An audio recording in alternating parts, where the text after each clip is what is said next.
Hi friends, कैसे हैं आप लोग। अपने एक पिछले वीडियो में मैंने बताया था कि किस तरह आप हर महीने 500 रुपये जमा करके 500 रुपये निवेश करके करोड़पति बन सकते हैं या एक अच्छी खासी पूंजी जमा कर सकते हैं। तो फ्रेंड्स, बहुत सारे लोगों के मन में कुछ डाउट्स आ रहे थे, कुछ सवाल आ रहे थे कि किस तरीके से होगा, कैसे करें, या फिर पैसों की सेफ्टी को लेकर सवाल आ रहे थे कि कोई रिस्क तो नहीं है, कैसे हमें पैसा मिलेगा। तो आज की इस वीडियो में इससे रिलेटेड आपकी सभी समस्याओं का, सभी डाउट्स का स्टेप बाय स्टेप तरीके से मैं समाधान करने की कोशिश करूंगा, और साथ ही कुछ इंपॉर्टेंट कैलकुलेशन में आपको दिखाऊंगा कि किस तरीके से आपका पैसा बनेगा। तो जैसा कि मैंने लास्ट वीडियो में मैंने आपको बताया था कि केवल 500 रुपये हर महीने निवेश करके आप 25 सालों में 1 करोड़ 18 लाख रुपए प्राप्त कर सकते हैं या एक अच्छी खासी रकम प्राप्त कर सकते हैं। अच्छी खासी रकम से मेरा मतलब, अगर आप कुछ कम समय के लिए करते हैं 25 साल से, जैसे कि 20 साल या 1-2 साल ऊपर नीचे, तो तब भी आपको बहुत ही अच्छा अमाउंट मिलेगा और ये बिल्कुल सेफ़ तरीके से होगा। तो आइए समझते हैं पूरी कैलकुलेशन को। तो अब हम यहाँ पर एसआईपी कैलकुलेटर खोल लेते हैं।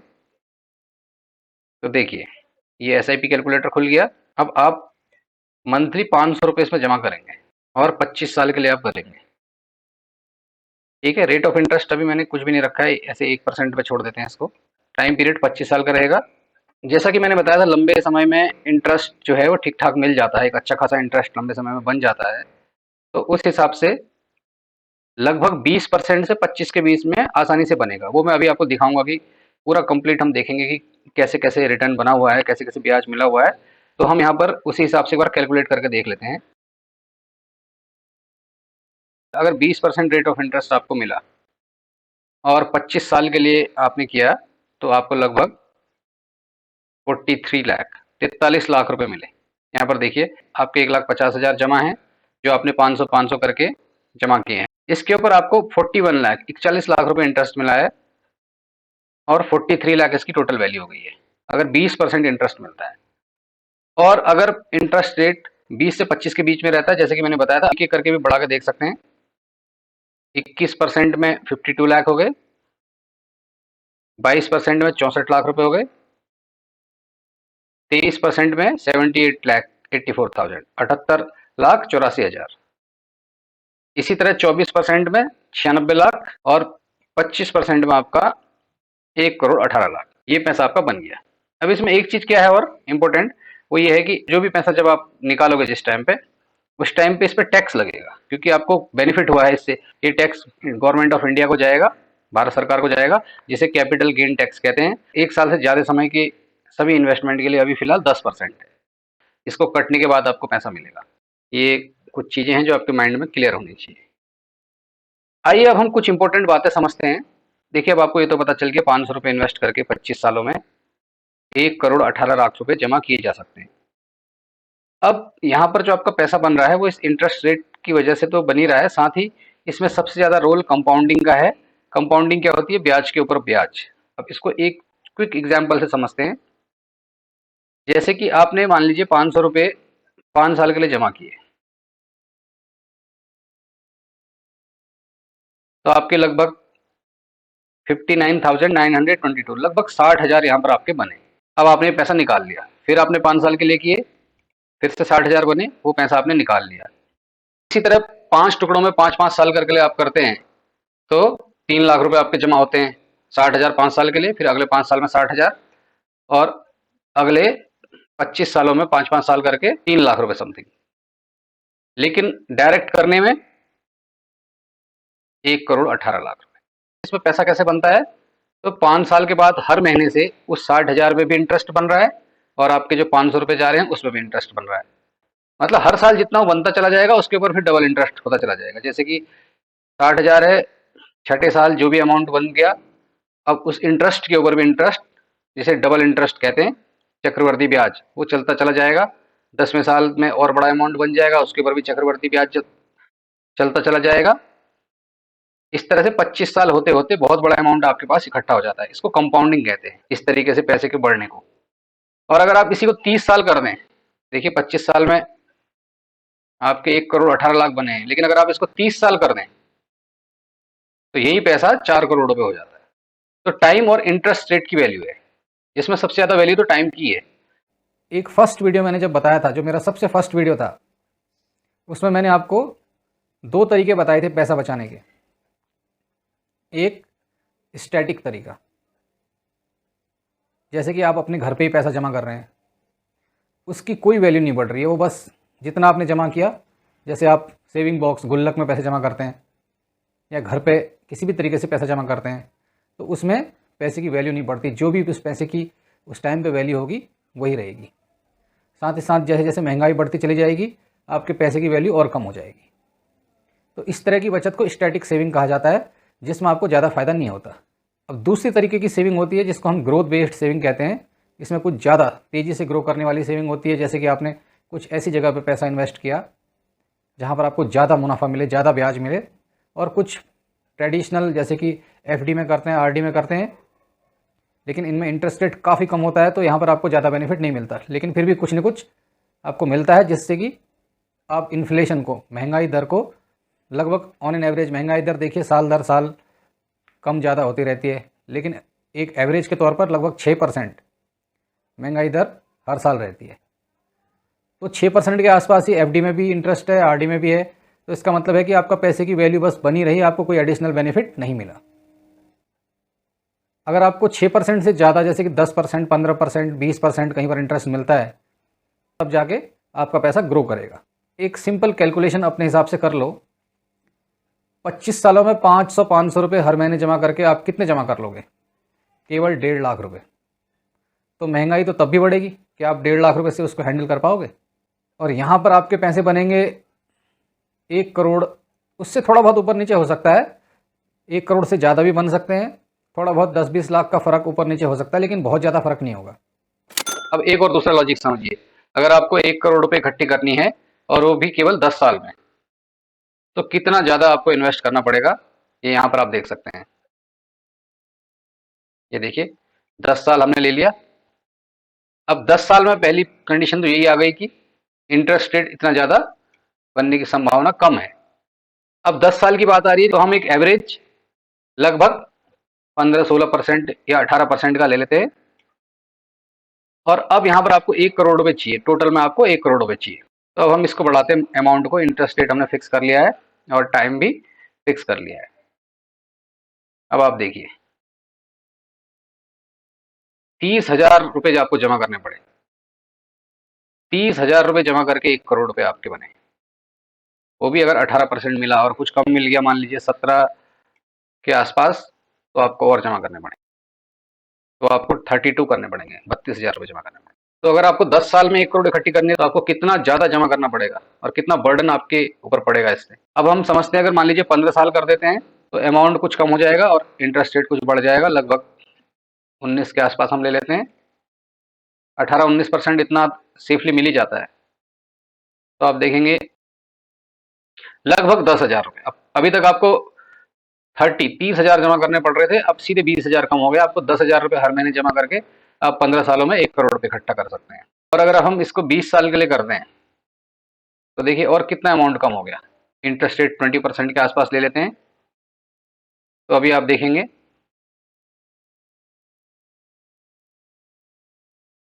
तो अगर 20 साल के लिए करते हैं इस इंटरेस्ट रेट पे, तो मात्र 3,200, लगभग 3,000 के आसपास, 3,000 से 3,500 के आसपास जमा करने से 1 करोड़ का टारगेट आपका 20 सालों में पूरा हो जाएगा। और 25 सालों में, क्योंकि इंटरेस्ट रेट 25 सालों में कुछ ज्यादा रहेगा, 20 से ऊपर ही रहता है, 20 या 21 मान लीजिए, तो आपको 1,000 में काम हो जाएगा। और 25% इंटरेस्ट रेट आपको मिलता है, तो आपका 1 करोड़ 18 लाख रुपए इसमें बन गया। तो लंबे समय में इन्वेस्ट करने के अपने कई फ़ायदे हैं। तो लॉन्ग टर्म में इन्वेस्ट करने का सबसे पहला फ़ायदा तो ये हो गया कि आपके जमा करने की कॉस्ट, आपके इन्वेस्ट करने की कॉस्ट कम हो जाती है। केवल 500-1000 रुपये जमा करके ही आप अपना अच्छा भविष्य बना सकते हैं। धीरे धीरे धीरे धीरे धीरे आपका पैसा बढ़ता चला जाता है, इंटरेस्ट के ऊपर इंटरेस्ट लगता चला जाता है। लंबे समय में काफ़ी ज़्यादा पैसा हो जाता है। इसी को कंपाउंडिंग कहा जाता है। 1-2-4 करोड़ रुपये कोई छोटी रकम नहीं है, अगर 500 रुपये जमा करके आपने इकट्ठा किए तो। और ये बात मैंने आपको बताई दी है कि अगर टाइम कम हो, आपको कम समय में करना है, तो फिर आपको बहुत ज़्यादा इन्वेस्ट करना पड़ेगा। तो जिन लोगों के पास समय है, जिनकी उम्र कम है, 20 साल है, उनके लिए तो बहुत ही बेहतर अपॉर्चुनिटी है इस तरीके के इन्वेस्टमेंट को समझना, करना और जिनकी उम्र थोड़ी ज़्यादा है, जैसे कि 40 साल 50 साल, तो वो भी अपने रिटायरमेंट के लिए या फिर अपने आने वाली पीढ़ी के लिए, बच्चों के लिए इस तरह की इन्वेस्टमेंट कर सकते हैं। अब एक सवाल आप लोगों के मन में आ रहा होगा कि सेफ्टी को लेकर, कि कोई रिस्क तो नहीं है, कहीं रिस्क जगह तो पैसा आपका नहीं लग रहा। तो आइए इस चीज़ को थोड़ा समझते हैं। तो यहाँ पर जो तरीका मैं आपको बताऊँगा, मैंने इससे रिलेटेड एक वीडियो भी डाली थी कि किस तरीके से बैलेंस इन्वेस्टमेंट करना चाहिए। लेकिन एक आम आदमी को इतना टाइम नहीं होता कि वो बहुत सारी फाइनेंशियल चीज़ों को डीपली एनालिसिस कर सके। तो एक साधारण भाषा में मैं आपको बताता हूँ कि बैलेंस इन्वेस्टमेंट, जैसे कि आप संतुलित रूप में हम निवेश करेंगे, तो वो कैसे होगा। तो आपके जो 500 रुपये हैं उसको हम 2 पार्ट में इन्वेस्ट करेंगे। आपने कुछ नहीं करना है, हम ऐसी जगह पे डायरेक्ट इन्वेस्टमेंट करेंगे जहाँ पर ये चीज़ हो रहा होगा। तो आपको इस बारे में भी ज़्यादा परेशानी लेने की ज़रूरत नहीं है। तो वो कैसे होगा, बस एक प्रोसेस आप समझ लो। तो जहाँ पर ये इन्वेस्टमेंट आपका होगा उसमें से 30% जो होगा सेफ जगह, जिसे हम डेट कहते हैं, जिसमें बॉन्ड, डिवेंचर या अदर इंपॉर्टेंट चीज़ों में, जैसे कि एनपीएस में भी इन्वेस्टमेंट हो सकता है। एनपीएस भी आपने सुना होगा, न्यू पेंशन स्कीम जो है, उसमें भी आप डायरेक्टली इन्वेस्टमेंट कर सकते हैं। तो इनमें लगभग 9-10% के आसपास रिटर्न होता है, 9-10% के आसपास ब्याज होता है, जो फिक्स होता है, इसमें कोई ऊपर नीचे नहीं होता, इतना तो आपको मिलना ही है। तो जो 150 रुपये, जो 150 रुपीज़ आपके इसमें जाएंगे 500 रुपये में से, वो ऑटोमेटिकली जाएंगे, आपको कुछ करने की ज़रूरत नहीं होगी।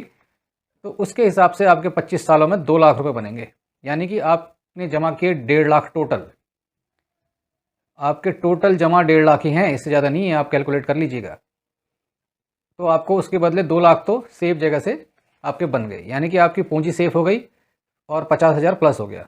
अब दूसरी तरफ जो 350 रुपये जा रहे हैं, तो उसमें ऐसा तो नहीं होगा कि कोई जीरो आपको इंटरेस्ट मिलेगा या पैसा आपका कहीं चला जाएगा, क्योंकि वो भी सेफ़ है, गवर्नमेंट अप्रूव्ड है। लेकिन वो हम ग्रोथ वाली जगह करेंगे जिसमें ज़्यादा से ज़्यादा हमें बेनिफिट हो, लॉन्ग टर्म में कोई रिस्क भी नहीं होता, तो ज़्यादा से ज़्यादा हमें रिटर्न मिल सके जिसमें। तो अगर 15 से 25 के बीच में भी उसमें इंटरेस्ट मिलता है, मान लीजिए 25% भी उसमें इंटरेस्ट मिल गया, तो आपको लगभग 83 लाख, 83 लाख रुपए वहाँ से मिल जाएंगे। तो 83 लाख आपको वहाँ से मिल गए, 2 लाख यहाँ से मिल गए, तो 85 लाख के समथिंग, यानी 85 लाख के समथिंग आपके बनी गए। 1 करोड़ से कम जरूर हुआ है, ज़्यादा कम नहीं है, लेकिन सेफ्टी बहुत ज़्यादा आ गई है इसमें। तो आपकी जो एसआईपी रहेगी उसमें बिल्कुल सेफ्टी वाली जगह बताऊंगा, जहाँ पर कोई रिस्क की संभावना ही ना हो, आपको बिल्कुल एक अच्छा अमाउंट मिले। देखिए म्यूचुअल फंड मैंने खोल लिया दूसरी स्क्रीन में। तो म्यूचुअल फंड क्या होता है, क्या चीज़ है, इससे रिलेटेड एक वीडियो मैंने ऑलरेडी डाला हुआ है, पूरी डिटेल उसमें डाली हुई है, आप चाहें तो उसको देख सकते हैं, समझ सकते हैं। तो अभी हम चेक करेंगे म्यूचुअल फंड्स क्या होते हैं। जैसे कि मैंने ऑलरेडी बता रखा है कि कई प्रकार के म्यूचुअल फंड होते हैं, लेकिन मोटा मोटा 3 म्यूचुअल फंड आप समझ लो। एक होता है इक्विटी म्यूचुअल फंड, शेयर्स से रिलेटेड, जिसमें कंपनी के शेयर्स में इन्वेस्ट किया जाता है। वो भी कंप्लीटली आपकी चॉइस होती है, आप चाहो तो अच्छी कंपनीज में, जैसे इंडेक्स फंड जो है निफ्टी 50, जो स्टॉक मार्केट के बेंचमार्क इंडेक्स हैं, इनमें इन्वेस्ट कर सकते हो, लार्ज कैप में कर सकते हो, मिड कैप में कर सकते हो। वो सारी चीज़ें मैंने उस वीडियो में बता रखी हैं, फिर भी एक मोटा मोटा मैं आपको बता दे रहा हूँ। दूसरा होता है डेट, जिसमें फिक्स इंटरेस्ट होता है। इसमें जो भी चीज़ होते हैं, बॉन्ड, डिबेंचर या गवर्नमेंट की और कोई स्कीम, बहुत सारी चीज़ें हैं, तो इनमें सेफली एक इंटरेस्ट होता है 8 से 10% के बीच में लगभग इसमें मिल जाता है। और थर्ड जो आता है वो हाइब्रिड होता है, वो इन दोनों का मिक्स होता है।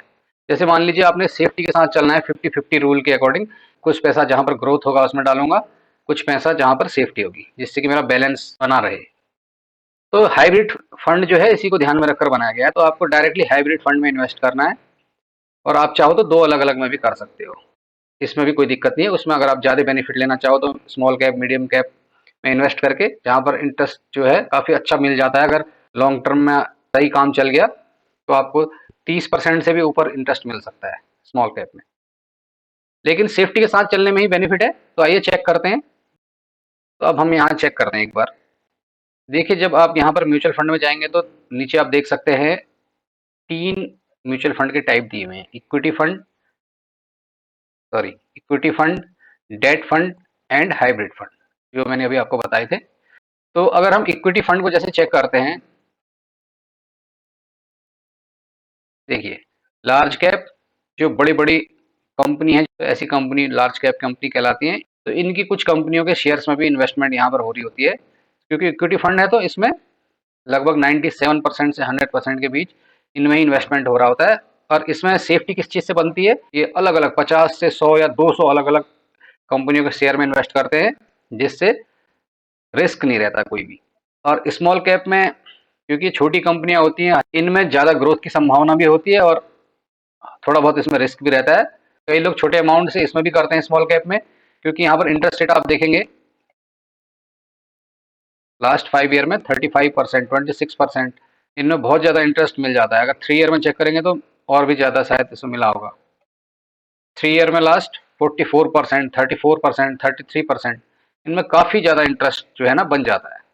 लेकिन स्मॉल कैप में कभी भी बड़ा अमाउंट इन्वेस्ट नहीं करना चाहिए। छोटे अमाउंट को अगर आप चाहो तो इसमें इन्वेस्ट कर सकते हो, जो आपको ठीक लगे। एक बार कंपनी वगैरह चेक कर लेना, इनमें क्लिक करके आप कंपनी जो है कौन कौन सी कंपनीज हैं उनको चेक कर सकते हो, जैसे कि इसमें दिखा रहा है। और ये भी दिखा रहा है लार्ज कैप, जो बड़ी कंपनी है इनमें 11.94, 12% के आसपास है। मिड कैप जो मीडियम लेवल की कंपनी है उनमें 6.61%, और स्मॉल कैप यानी छोटी कंपनियों में 76.8%। टोटल इक्विटी यानी शेयर्स में ही 95.34% है, बाकी अदर जगह ये इन्वेस्ट कर रहे हैं। डेट में तो 0.01 है, ना के बराबर है। तो एक छोटा अमाउंट स्मॉल कैप में इन्वेस्ट करना लंबे समय में फायदेमंद हो सकता है। इसमें चांसेस हैं कि 30% से ज़्यादा भी आपको मिल जाए। तो 30% मिल जाएगा तो फिर बहुत ही अच्छा आपको ब्याज मिल जाएगा, बहुत ही अच्छा रिटर्न मिल जाएगा। जो काम आपको 25 साल में हो रहा है वो 20 साल में ही हो जाएगा। तो छोटे अमाउंट से इसमें कर सकते हैं। अब जो ये लार्ज कैप और मिड कैप है, इनमें क्या है कि बड़ी कंपनियां हैं, स्टेबल कंपनियां हैं, बहुत बड़ा इनका बजट है, तो इनमें इंटरेस्ट रेट एक फिक्स 15 से 16-17 के आसपास रहता है। जैसे लार्ज कैप में आप देखेंगे 16%, 16%, 15%, ये आप देख सकते हैं। अब हम चलते हैं डेट फंड में। अब देखिए डेट फंड जो होते हैं, यहाँ पर साफ साफ लिखा भी है better than FD. Long term के लिए, मिड टर्म के लिए अलग अलग हैं, ओवरनाइट, वन नाइट के लिए भी होते हैं। तो गिल्ड फंड है, बहुत सारे इसमें हैं। तो ये जो दूसरा डेट फंड है, इसमें हम डायरेक्ट इन्वेस्टमेंट अभी नहीं करेंगे, क्योंकि हम मिक्स करेंगे। तो अभी हम इसको चेक करेंगे हाइब्रिड को। इसको बैलेंस फंड कहते हैं। पहली बात तो इसको बैलेंस फंड कहते हैं। अब किसी किसी में क्या होता है कि 60-40 रेशियो होता है। 60% अलग अलग कंपनीज के शेयर्स में, 40% डेट में और कॉमोडिटीज में, कुछ 5-7% कॉमोडिटीज में, बाकी 35% के आसपास डेट में। तो डेट क्या होता है मैंने बता दिया, जो सेफ होता है। तो इसमें देखिए जैसे यहाँ पर आ रहा है एग्रेसिव हाइब्रिड, इसमें 75% तक स्टॉक्स यानी शेयर्स में इन्वेस्ट हो रहा है, प्लस 25% आपका डेट में हो रहा है, जिससे आपका जो अमाउंट, बेसिक अमाउंट है वो सेव हो जाएगा। तो इसको चेक करते हैं।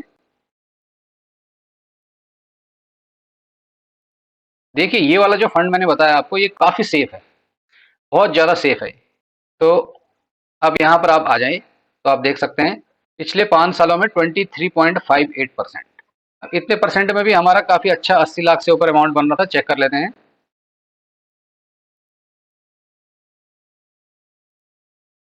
देखिए 87 लाख आपका बन गया।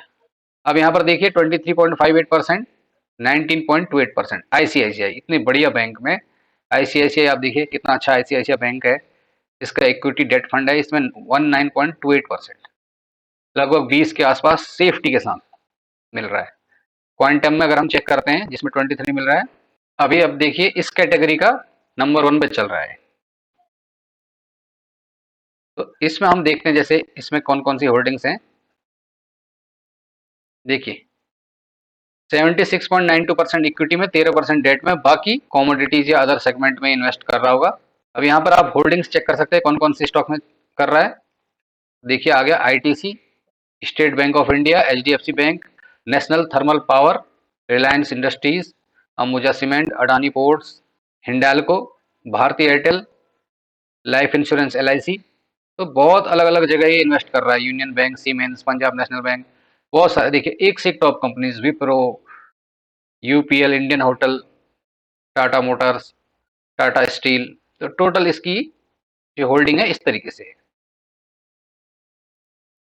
ठीक है। जिसमें लार्ज कैप में 67%, मिड कैप में इतना, स्मॉल कैप में इतना। और डेट में आप चेक करेंगे तो कहाँ कहाँ इन्वेस्ट हो रहा है आप देख सकते हैं।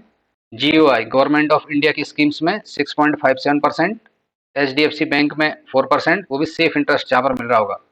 SBI में 2.4%।